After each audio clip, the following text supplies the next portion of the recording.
everyone. Welcome to another episode of Peg City Chat with Nat. This is Natalie Bell. I am super excited and very honored to have a very awesome guest on my show today.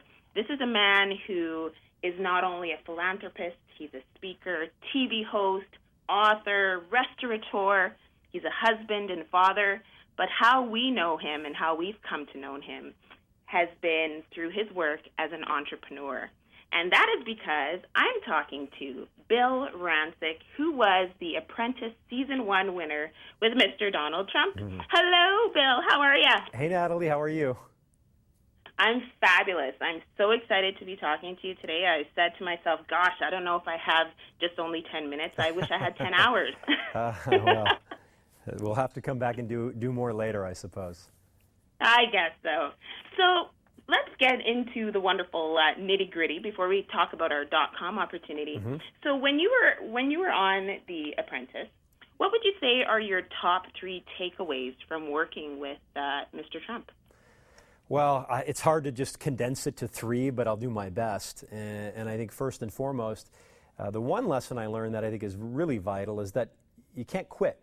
And I think so many people, the minute times get tough, the minute they face obstacles or failures along the way, they put their arms up and they just say, I give up. And that's not how you achieve success in life. You've got to be willing to dig deep. You've got to be willing to work harder than everyone else around you, be the first person in the office, the last one to leave, and go after it with all your passion and all your might. And know that you're going to hit obstacles. There are going to be highs, there are going to be lows, but I think at the end of the race, most people look back who've crossed the finish line and they're glad that they did it. Yes, absolutely. So when we talk about being an entrepreneur, it's something that, small businesses has come a long way. Most of the large corporations we have now have started as small businesses. That's right. And when we think about the internet, and I'm going to date myself here, because the .com domain started when I was 10 years old, and we are at the 30-year anniversary, so let's just put those 2 numbers together. No, I'm older than you, Natalie, so I'm feeling the pain more than you are. All right. So when you think about it, wow, the internet has been such a great way to evolve for small businesses as well. And so the .com opportunity or contest, I guess we could say right now, is pretty awesome for any budding entrepreneurs. And you're going to be one of the experts of this contest. So can you tell us a little bit more about it? Sure, yeah. Well, I've partnered with the folks at Verisign, and we've come up with a way to celebrate .com's 30th anniversary. And we are calling for anyone with an idea, anyone who wants to start a small business, anyone who has a small business, to go to VeriSignInternetOfficial.com. And myself and 4 others are going to be judging. Whoever has the best .com can win up to $35,000. Now, when I say the word best, it's got to be original, it's got to be memorable, it has to be keyword rich, and we're going to judge, and each week we're going to give away $5,000. And then on July 3rd, we're going to give away $30,000 to the grand prize winner. So I think it's a great way to celebrate what .com has become over the last 30 years, how it's made dreams come true. It's created billionaires, it's created millionaires, it's given people a voice, those who've had blogs and fashion sites and just helped people communicate with the world. It really has changed the world, if you think about it, and made the world a much smaller place. Has it ever? I mean, when I started my blog a few years ago, the first thing I thought it was, okay, well, I'm in Canada, I could do .ca, and I thought, no, .com is where I need to be and where it's the original. Where I live. Yeah. It's the original. Yeah. So just to remind everyone that's listening that the hashtag for this contest is Internet Official. And so if you follow along with that hashtag, you can find out all of the wonderful details that you need to know to enter. But what are some ways that entrepreneurs can turn some of their ideas into hit products? I mean, the thought process, you have to be very creative, you have to be patient, but at the same time, you don't want hopefully someone else taking your idea. So how does that creative process work when you want to turn your idea into something large? Well, I think one of the things that I've learned along the way, and I've learned it the hard way, is that you have to check your ego at the door, right? So many people, they go in and they think, I want to be an entrepreneur, and they feel very important and very big, and they try to do it all. And those are the people who end up here. I say those who learn how to conduct, and when I mean conduct, you think about the conductor of an orchestra, right? The conductor of an orchestra has all these expert musicians in his or her pit, and they get their musicians to play beautiful music. The conductor himself or herself can't play every one of those instruments, but they know how to make that beautiful music. And that's the same for entrepreneurs. When you try to play every instrument, the music's horrible. When you say, wait a minute, I don't know everything there is to know, but I'm going to find the people who do, that's the people who really succeed, who have incredible success. And that's my advice to people is, don't do it because you want to feed your ego. Do it because you're passionate about it, because you want to grow it, you want to find success. And that's when you will really look back on your life and say, man, life is something pretty special. Yes. And in addition to that, I'll just throw in my own comment there. The fact that you have those supports and making sure you have some good cheerleaders around you. That's right. You want people who are supportive and who believe in what you do so that you can try to live your passion every day. Well, go ahead. I'm sorry, Natalie.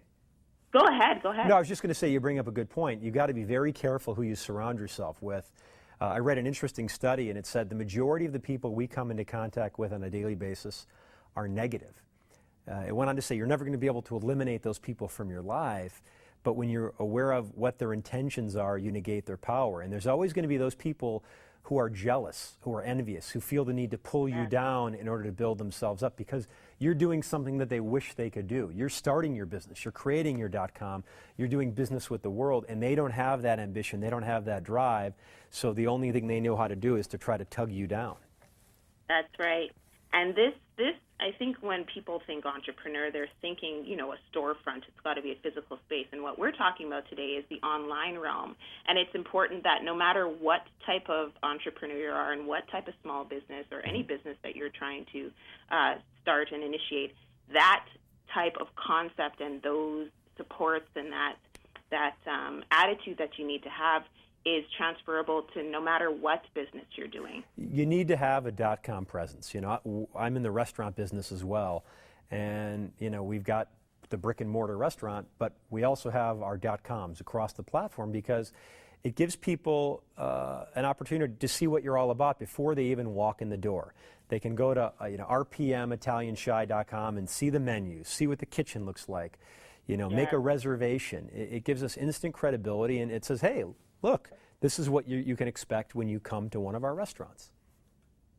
I think credibility is a great word because right. anyone and their mother, I think, could sign up a .com domain and start something. But it's those folks that, like you say, bring the credibility to it that we follow or that we want to be a part of or that we want to support or purchase from. Mm-hmm. And I think that's really key as well. That's right. You have to have credibility. Your reputation is everything in business.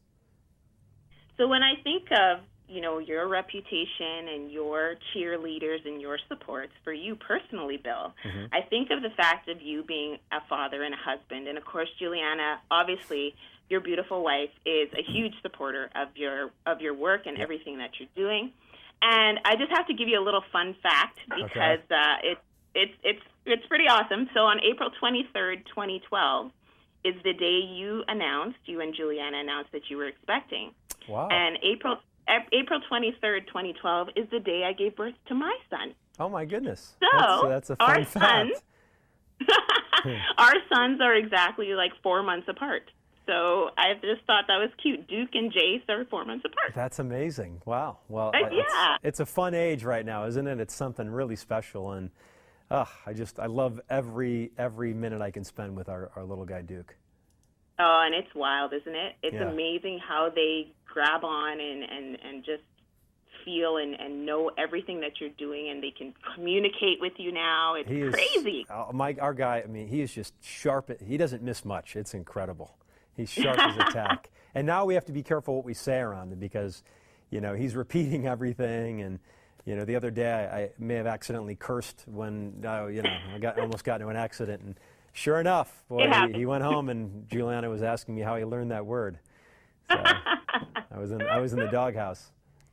Yeah, I bet. Well, I know as we wrap up here, I just want to say thank you so much, but I do want to perhaps ask you to make one last comment about these entrepreneurs and those folks in the .com and those folks who are budding entrepreneurs and how important it is for family and to stay grounded. And that's kind of why I brought up the husband and father point, because it's so important to have that, humbleness as well.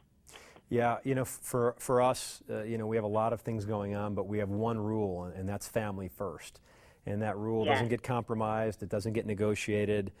Families first. Without that, we have nothing. Without that, everything we're working towards means nothing. So we value that immensely. And I certainly encourage, your listeners and viewers to do the same. But with that said, Natalie, I hope you're such a nice woman. I hope one of your listeners wins the $35,000. Wouldn't that be something? I hope so too. Yeah. Once again, go to VeriSignInternetOfficial.com, and they have till the end of April to get involved in the contest. And I promise we'll go easy on the judging. We're not as tough as some of the judges you see on TV. Awesome. Well, thank you so much for your time. I know you're a busy man, and the next time I'm in Chicago, I'm tweeting you and I'm looking you up, just so you know. Maybe we can get a play date with the boys. We'll see you in Chi-Town. You bet. Thank you so much. Bye-bye. Bye.